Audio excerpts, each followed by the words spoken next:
Welcome to day 20 of the Healthy Brain Advent Calendar, your 90 seconds to Alzheimer's prevention, better brain health in December and hopefully beyond.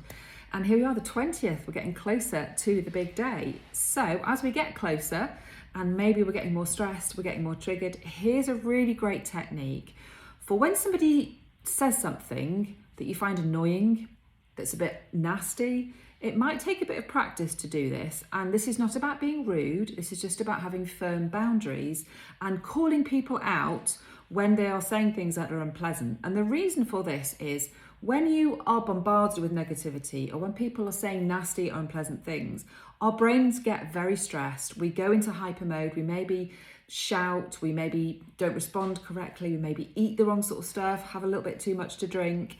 So when somebody says something like, oh, you always leave everything to the last minute, or, well, that turkey should have been done an hour ago, call them out on it. So if they say something like, you always leave everything to the last minute, and you reply with something like, well, always?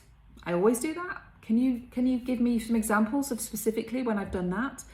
Not in an aggressive way, not in a nasty way, but just to, is that true? Is that really true? Because calling that out actually makes you feel a bit safer.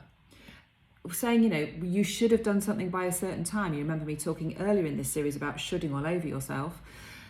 I should, according to who? Who says I should have done this? Again, don't say it aggressively, but it will just help. Maybe people use better language themselves. It will certainly put your boundaries in place and say, no, I am not taking that on board today. It might take a bit of practice, but I promise you it'll be worth doing. And come back tomorrow for day 21.